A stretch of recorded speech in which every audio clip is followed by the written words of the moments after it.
आणि दुसरं आज इथून जाताना सगळ्यांनी फक्त एकच गोष्ट लक्षात ठेवली पाहिजे. काय बोललं पाहिजे? नुसतं म्हणजे नावाला बोलायसाठी मराठी बोलायचं नाही, तर घमंड असल्यामुळे मराठी बोलायचं आपल्याला आणि दमदार पद्धतीमध्ये मराठी बोलायचं. आणि कोणी जर बोललं की साहब मुझे हिंदी समजाव, तर त्याला सांगायचं एक काम कर, तुला हिंदी समजत नसेल तर तुझ्या राज्यात जा आणि तिथं अभ्यास कर मराठीचा आणि त्याच्यानंतर तू इकडे.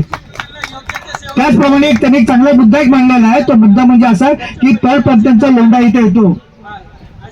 आता इथे असं आपण बघतो की बरेचसे पालकमंत्री झाले किंवा काय झाले ते परप्रांतीय आहेत. आपण एक प्रत्येक ठिकाणी पत्र गेलं पाहिजे.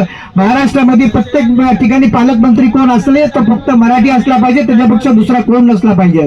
दुसरा, तुम्ही इकडे येतात आणि बोलतात की आमच्या लोकांनी इथे घाम सोडला आणि मुंबईला वरती नेलेली आहे, पण आमच्या लोकांनी रक्त सांडलेलं आहे. रक्त, तर रक्ताची आणि घामाची बरोबरी तुम्ही करून देणार आहात त्यांना?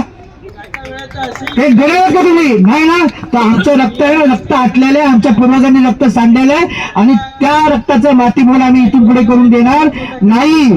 त्यामुळे काय गोष्ट ही निर्णय त्यांना पण डेडलाईन द्यायची.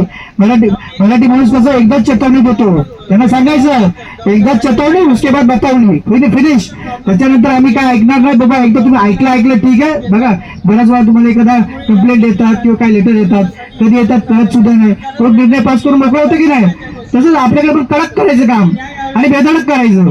भले बघा आज काय जेल भरा आंदोलन तर कोण काही करू शकत नाही. मला माहिती आहे की इकडच्या जेल लोकांची काय परिस्थिती आहे मला माहिती आहे की त्यांना मध्ये ते शोधावं लागणार आहे.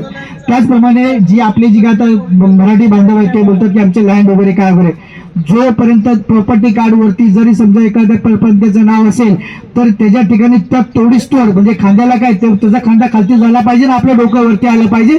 ते नाव आमच्यावरती मूळपत्रकावरती चेंज करून पाहिजे. कारण कुठलाही माणूस इकडे परप्रांतीय इथं जमिनीचा मालक नाही, तो आपल्या खालती आहे आणि आपल्या मराठी माणसाचं नाव आल्याशिवाय आपण गप्प बसायचं नाही. कारण काय होतं माहितीये, पहिलं तुमची जमीन काढली जाते की नाही, तुम्हाला बेघर केलं जातं, रस्त्यावरती टाकल्यानंतर तुम्ही काही कोणासाठी झगडा करणार आहात का? नाही. भाषा तर तुमची गुलाम झालेलीच आहे. तुम्ही म्हणतात ना थोडी गुलामी आमच्यामध्ये आहे, तर काय सगळीकडे आपण आता परप्रांतीची भाषा बोलतो आणि जर भाषा गुलाम झाली तर कोण गुलाम होतो? बोलणारा गुलाम होतो. त्यामुळे आपल्याला भाषाही गुलामीचं हे करायचं नाही.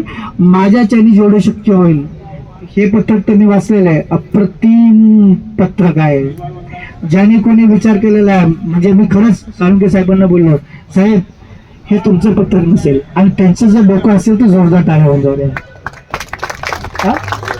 हा मसूरकर साहेब, कारण मी वागतो ना, कारण आम्ही स्वतः तिथे खेळलेलो, स्वतः बघितलेलं आहे.